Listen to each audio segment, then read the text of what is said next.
Bien, chers amis, bonjour. Alors, permettez-moi encore une fois de revenir sur mon livre, Au-delà de la nuit. Alors, je le remontre, n'est-ce pas? La déchirure du voile à travers la dynamique de la délivrance finale. Nous sommes encore une fois dans un objectif de simplification, d'éclairage des principales idées de ce livre. Il ne s'agit pas de tout dire, bien entendu, c'est infini, parce que la Torah est par définition infinie, mais il s'agit d'essayer d'éclaircir, de simplifier autant que faire se peut, dans mes capacités, évidemment, hein, dans ma capacité d'expliquer humblement les principales idées de ce livre. Alors nous sommes arrivés à la page 143, au chapitre 1 de la troisième partie du temps des pères au temps des fils. Ce chapitre 1 s'appelle le processus de la délivrance. Alors, permettez-moi d'abord de revenir avant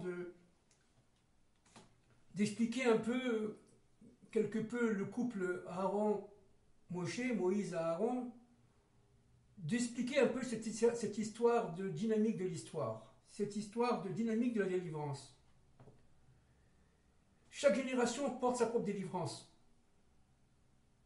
Chaque génération porte son propre Messie. Chaque génération porte en soi les mondes d'obscurité qu'il importe d'éclaircir. Chaque génération porte en soi cette lumière originelle qui permet tout simplement de balayer les ténèbres, de balayer les forces d'obscurité. Il y a une dynamique de l'histoire qui va d'un point A vers un point Z, c'est-à-dire qui va tout simplement vers un objectif commun. Cet objectif commun est de réaliser la présence de Dieu dans notre monde. Dans ce monde matériel, dans ce monde obscur, dans ce monde où l'homme se croit libre. Y a-t-il le libre arbitre de l'homme? Bien sûr, il y a le libre arbitre dans ce monde. Mais dans les autres, les maîtres des secrets disent qu'il n'y a pas de libre arbitre. Dans ce monde, il y a, parce que c'est un monde véritablement où Dieu a donné la capacité à l'homme de dire non, et donc de fauter. Et l'obscurité est liée directement à la faute. Donc toute la dynamique de l'histoire, toute la dynamique de la délivrance, c'est tout simplement, étape après étape, degré après degré, graduation après graduation, d'arriver à la présence, la délivrance, entre guillemets, de la présence divine, entre guillemets évidemment, dans notre monde. Le but, encore une fois, est de faire comprendre à l'humain, descendant d'Abraham, d'Isaac et Jacob pour nous les Hébreux, mais descendant d'Adam Arishon et de Chava et de Ève pour l'universel tout entier, eh bien, de faire comprendre que derrière le plan humain, il y a un plan divin qui est sous-jacent. Et ce plan divin sous-jacent est en fait un plan actif, omniprésent, globalisant, totalisant l'ensemble de l'histoire. Et plus que ça encore. Le couple Moshe et Aaron arrive à un temps donné, évidemment de souffrance des Hébreux, évidemment à un temps de maturation de la propre histoire de l'Égypte, les Juifs se croyant évidemment extrêmement puissantes. Le Pharaon a atteint les degrés d'obscurité, d'idolâtrie, disons, jamais égalés. L'Égypte est sûre d'elle-même, elle a le sentiment tout simplement de régner dans l'univers tout entier, et particulièrement dans notre monde. Bref, l'Égypte est assurée de sa réussite. Et comme dit le Ramchal, de mémoire bénie, dans son livre Adir Bamarom, il dit une chose extraordinaire que j'ai déjà dit, mais je répète encore une fois. Akadosh Baruch Hu n'intervient qu'à la fin des temps. C'est-à-dire, une fois que le mal a atteint un niveau incompressible, que le monde est à deux doigts, tout simplement, de rentrer dans un espace mortifère où il n'y a plus aucune solution. Ce n'est qu'à partir du 49e degré d'impureté que Dieu est intervenu en Égypte. Et qu'est-ce que c'est que ce 49e degré d'impureté? On l'a déjà dit de nombreuses fois. C'est l'incapacité de comprendre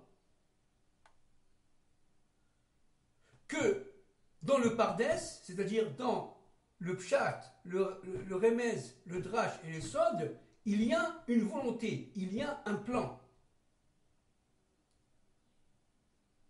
Où on est, si vous voulez, esclave en Égypte, c'est-à-dire dans un universel sclérosé, idolâtre, meurtri, haineux, obscur, ou bien on est, entre guillemets, serviteur de Dieu. Il n'y a pas d'autre solution. Choisis ton camp, dit Moshe, dans la paracha de Varim. Tu es avec nous ou tu es contre nous? Tu es avec qui? Tu es avec Dieu ou tu es contre Dieu? On ne peut pas être avec Dieu à moitié, si vous voulez. On l'est ou on ne l'est pas. On le comprend ou on ne le comprend pas. Mais si on ne comprend pas, nous avons les mounas, nous avons la foi, nous avons, j'ai horreur de ce terme, nous avons les mounas, c'est-à-dire nous avons cette bina qui nous permet de dépasser les règles de la nature et de comprendre que, en fait, en se dépassant soi-même, en dépassant sa propre nature, en ayant tout simplement cette capacité de dépasser les règles qui sont les nôtres, alors à partir de ce moment-là, Dieu intervient. Dieu intervient dans notre propre histoire individuelle comme notre propre histoire collective. Alors nous sommes donc à la page 143 et je cite et j'essaie d'expliquer un tout petit peu. Qui est Pharaon? Alors c'est tout le problème, n'est-ce pas? Pharaon descend de ses forces reliées à la faute primordiale qui ont activé et extériorisé le mal présent en potentialité dans notre monde. C'est-à-dire que la force du mal ne se réalise que lorsque l'homme faute. C'est-à-dire que ces forces du mal sont activées par la non-acceptation du plan divin par l'humain. Il y a un temps d'acceptation et il y a un temps de combat contre Dieu, malheureusement, les Abdil. L'Égypte de Pharaon comprend en elle l'ensemble de ces âmes errantes, primitivement tombées dans notre monde, de génération en génération, depuis la faute primordiale jusqu'à la tour de Babel, et dont l'élément source déclencheur est Nimrod, qui est, on le sait, on l'a déjà dit de nombreuses fois, le premier dictateur de l'histoire qui reviendra en tant que dictateur principal à la fin des temps de l'histoire, dit le Zohar, de manière à tout simplement essayer d'esclavagiser à travers Israël, à partir d'Israël, à partir des Hébreux, le monde entier, universel, absolu. La mission réparatrice commencée par nos pères a été activée, en fait, au temps de Moïse et de son frère Aaron. Alors ça, c'est très intéressant. D'abord, un point très très important. Moïse et Aaron arrivent à un temps de l'histoire de maturation des civilisations. On a dit tout à l'heure que Moïse arrive en pleine souffrance du peuple hébreu. L'esclavage est partout. On l'a dit l'autre fois, tout être hébreu qui n'avait pas la capacité de payer ses impôts, de payer ses taxes à Pharaon, et peut tout simplement accepter, parce qu'il n'avait pas de quoi manger, d'être esclave. Esclave en Égypte, c'est pas seulement construire des briques, construire des pyramides ou des îles ou des villes comme Ramsès ou Pithom, par exemple. Être esclave en Égypte, c'est ne pas voir plus loin que ses propres limites. Ne pas réaliser qu'il y a un plan divin. Vivre tout simplement avec les systèmes, avec les statuts, pardon, avec les rôles. Vivre en Égypte, c'est d'abord avoir, si vous voulez, un habit d'Égyptien. Entre parenthèses, comme était Moshe. Moshe était en Égypte. Moshe était tout simplement né en Égypte, sauvé par une Égyptienne, fille de Pharaon, Pitya. Il a passé sa jeunesse dans la cour royale. Il a participé, sans intervenir jamais, mais à toutes ces intrigues royales, politiques. Et tout simplement, à un moment donné de sa vie, il a compris que, en fait, il y avait en lui une lumière intérieure de solidarité, d'ingérence face à un peuple qui était le sien. Son frère Aaron, frère évidemment du même père et de la même mère, de Amram et de Yochevet, Aaron était le fils aîné, le frère aîné. Puis il y a eu Myriam, la sœur cadette, puis il y a eu Moïse. Et Aaron était certes évidemment un combattant, puisqu'il attendait la Géoula, il attendait la délivrance. Mais il était carrément mêlé au monde égyptien. C'était un sage, un savant, un très grand érudit de Torah, bien entendu, mais ce n'était pas forcément, comme Moïse, un combattant. C'était le côté, si vous voulez, chesed des attributs divins. Tandis que Moïse, c'était le Netzar. C'était quelque part la Gvoura. Moïse est un combattant. Aaron est un faiseur de paix, j'allais dire. Et donc, la Torah qu'on a reçue, d'ailleurs, entre parenthèses, au Mont Sinaï, c'est la Torah de Moïse et de Aaron. Alors ce couple, Moïse-Aaron, joue un rôle évidemment fondamental dans notre vie, dans la vie jusqu'à aujourd'hui, jusqu'à l'arrivée du Mashiach, et j'allais dire après. Ce couple-là est un couple, j'allais dire, premier. Il y a des moments où Moïse voit sa nature féminine apparaître, où il va réaliser, où il va carrément s'impliquer dans le monde politique, dans le monde de la délivrance, où il va voir Pharaon. Mais il y a aussi le côté Aaron, son frère, qui est le côté, quelque part, dans ce cas-là, masculin, qui va lui recevoir la sainteté. Et les deux vont former un couple parfait.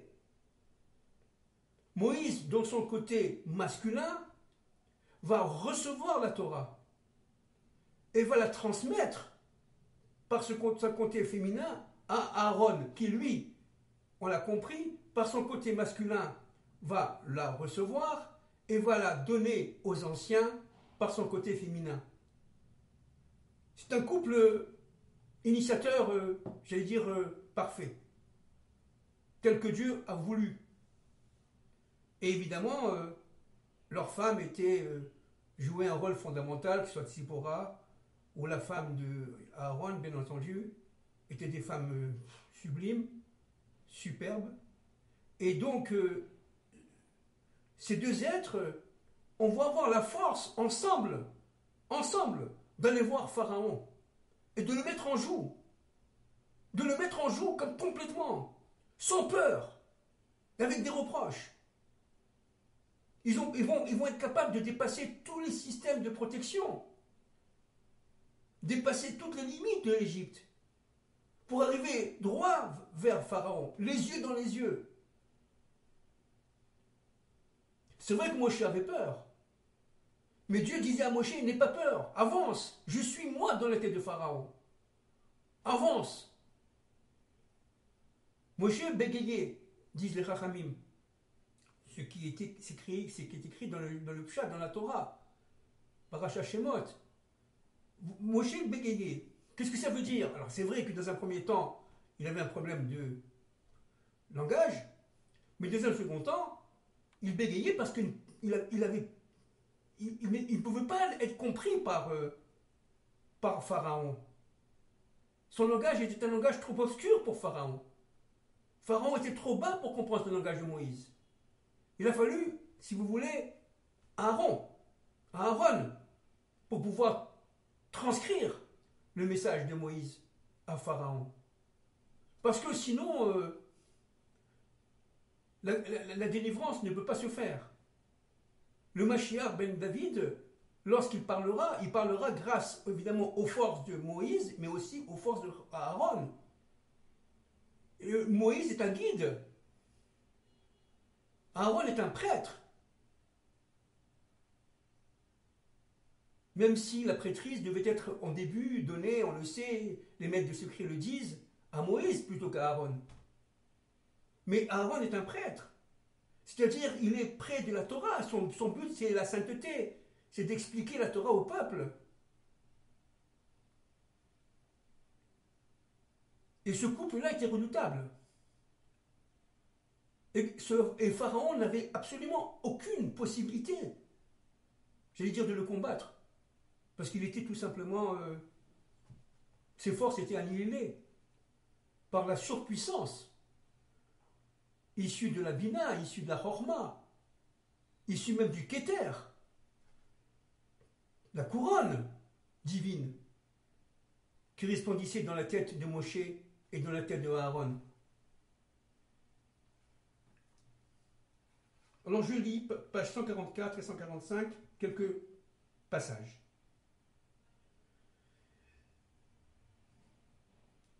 La parole de Moïse, de type masculine, s'accomplit et se réalise par celle de son frère, par l'action féminine, nous avons dit tout à l'heure. Ok, il y a des cas où Moïse est masculin et Aaron féminin. Il y a des cas où le contraire, Moïse est plutôt féminin et Aaron est plutôt masculin. Moïse parlait et Aaron accomplissait. Union des deux contraires. Cela est absolument fondamental. Sans Jacob, mais aussi sans Joseph, il ne pouvait pas avoir de Aaron et de Moshe. Il faut bien comprendre cela. Le travail de Jacob chez Lavan, chez son oncle, a été absolument initiateur, redoutablement, fondamentalement initiateur, élément source de ce qui se passera après. Pourquoi? Parce que Moshe va, comme son ancêtre Jacob, réussir à unir les contraires en lui.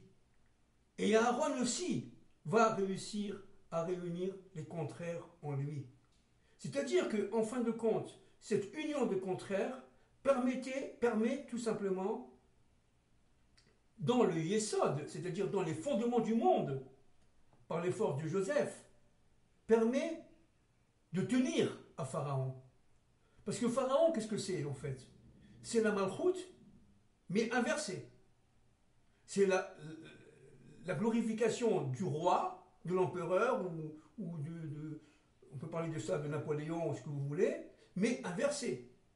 C'est-à-dire que dans le monde de l'Égypte, Pharaon pensait, était même assuré, qu'il possédait l'ensemble des éléments qui lui permettaient de dominer les règles de la nature.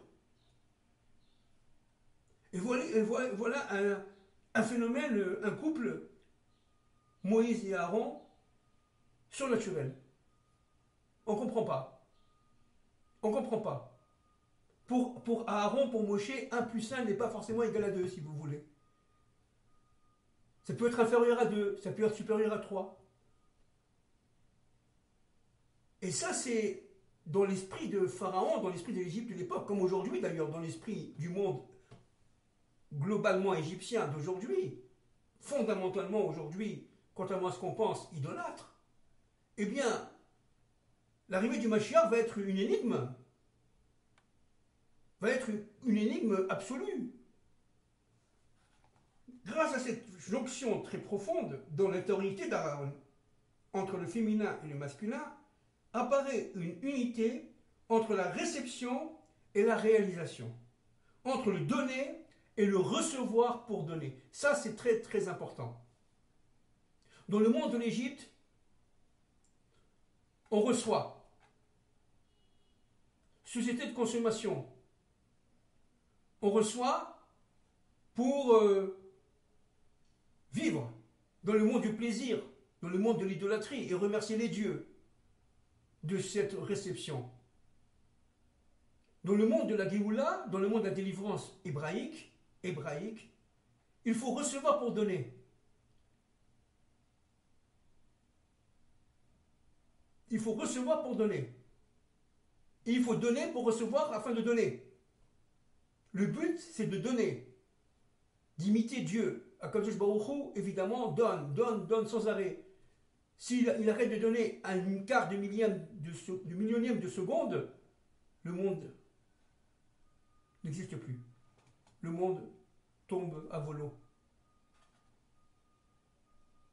Aaron, vecteur de sainteté et homme de paix, aura donc la capacité, tel Adam, avant la faute, de réunir les deux principes fondateurs, féminin et masculin.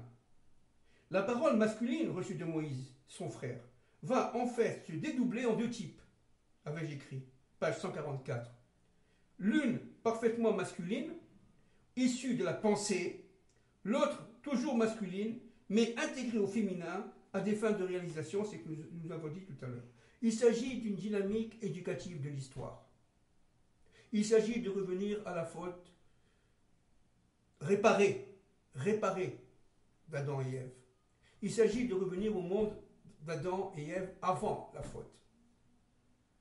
C'est-à-dire donner la capacité à travers Moïse et Aaron de réveiller cette lumière intérieure qui est en nous, ce qu'on appelle, on répète là, le Or Haganouz, cette lumière de Hanouka. Nous sommes bientôt à la veille de Hanouka. Cette lumière de Hanouka qui correspond, si vous voulez, au chiffre 8. Et ce chiffre 8 correspond en fait non seulement à la Bina d'en haut, c'est-à-dire la 8e sphira à partir du bas, mais aussi à partir du haut, à la 8e sphira à partir du haut, c'est-à-dire ce qu'on appelle dans le monde kabbalistique le Hod. Les 10 attributs humains, attributs divins, pardon, dans l'homme, sont répartis de la manière suivante. 3 attributs d'en haut, c'est les attributs de Keter, Bina et Chochma. Puis vous avez les 7 attributs d'en bas, 6 plus 1. Les 6, c'est l'épaule droite et l'épaule gauche, plus le membre, plus évidemment la jambe droite et la jambe gauche. Et vous avez entre-temps le Tiferet qui fait l'union du tout. Et la 7e, c'est-à-dire la Malchut, eh bien, c'est la présence de Dieu sur terre. On dit que la Bina, qui est d'origine féminine, qui est ce qu'on appelle Ima, a donné 6 garçons et une fille. Les 6 garçons, ce sont les 6 attributs divins d'en bas, mais la fille, c'est la Malchut. C'est la royauté. Vous voyez? Alors, je continue. Pharaon, se situant dans le monde d'Elohim inversé, n'oubliez pas qu'il possédait énormément de connaissances, bien entendu, comme l'Occident aujourd'hui règne sur ces connaissances, mais ce sont des connaissances inversées, c'est-à-dire qui mènent tout simplement à un état mortifère de la dynamique de l'histoire, qui mènent à un état mortifère du monde. Les forces qu'il reçoit sont bien réel, avec écrit page 145, le renforce dans son peuple. Mais, il était très, très, très éloigné de la présence du Dieu un, maître de sa propre histoire. Il ne comprenait pas, il n'avait pas les éléments pour comprendre qu'au-dessus de tout ce qu'il pensait, il y avait un plan directeur, il y avait une volonté unificatrice, une volonté première, une volonté seule créatrice, de tout sens. L'Égypte, assurée d'avoir atteint la vérité vraie, observe, interloquée, la dynamique d'une histoire qui lui échappe, et cela envers et contre tout. L'Égypte est devant ici une énigme, comme aujourd'hui d'ailleurs. Nos ennemis, les ennemis d'Israël, les ennemis des descendants d'Adam Rishon, de l'universel, vont arriver, encore une fois, on le répète, à une énigme. Ils vont être tout simplement interloqués, interpellés, mais très profondément, déstructurés de l'intérieur, parce que leur monde, ce n'est que fantasme, ce n'est que, j'allais dire rien du tout, ce n'est que création d'une matière qui est vidée de sa propre substance. Et là, ils vont comprendre. Alors évidemment, quelques-uns d'entre eux vont faire tchouva, vont s'excuser, vont revenir, mais la plupart vont être décimés avec leurs dollars et avec leurs banques, avec leur système complètement mortifère, qui fait que véritablement Pharaon va rentrer dans la mer avec son armée, attiré par la haine de l'Hébreu, la haine d'Israël. Et c'est la guerre de Gog et Magog, entre parenthèses. Il va être attiré, il va aller continuer malgré toute logique, envers et contre tout, appuyé par ses conseillers. Pharaon sera sûr de lui. Et il est sûr de pouvoir rattraper les Hébreux et de les ramener en Égypte. Qui peut penser que la mer s'ouvre? Qui peut penser aujourd'hui que la mer s'ouvrira, à part quelques fous? Mais ce sont les fous qui ont raison. Oui, la mer s'ouvrira à notre époque. Il faudra rentrer dans la mer, et ce sont ces gens-là qui auront cette lumière intérieure allumée, plus ou moins allumée d'ailleurs, rentreront dans la mer, jusqu'au bout, pour pouvoir tout simplement détruire les forces de Pharaon et faire en sorte que le Pharaon, noyé ou presque noyé, fasse tchouva. N'oublions pas que Pharaon, on y reviendra, qui a des forces absolument dominantes, eh bien, va faire tchouva. Il va reconnaître le Dieu maître de l'histoire. Il sera sauvé de la noyade. Alors que son armée, non. Lui sera sauvé et il deviendra, disent les maîtres du Sod, le roi de Ninive. Et il fera faire tchouva au peuple de Ninive. Voilà. Il s'agit en fait ici, pour finir, à la page 150 et 151, de la reconstitution du Aleph. C'est-à-dire du Yud d'en bas avec le Yud d'en haut. Et pour cela, il faut le bâton de Moshe qui est un Vav. Encore une fois, le Aleph, c'est un Yud, un Vav, un Yud. Le Yud d'en bas est lié directement à la Malchut. Et le Yud d'en haut est lié directement au monde d'Atzilut, au monde extrêmement élevé. Le Yud d'en bas est lié au monde de Asiya, la matière, notre monde, le monde de la réalisation, qu'il faut tout simplement relier grâce au Vav de valeur numérique 6, entre parenthèses, qu'il faut relier au monde d'en haut. Yud, Vav, Yud, 10 plus 10 plus 6, ça fait 26. La gematria de Yud, c'est 10, la valeur numérique de Yud en bas, c'est 10, et le Vav, c'est 6. 10 plus 10 plus 6, ça fait 26, c'est Yud Ke Vav Ke, c'est le nom ineffable, intégralement écrit. Merci beaucoup.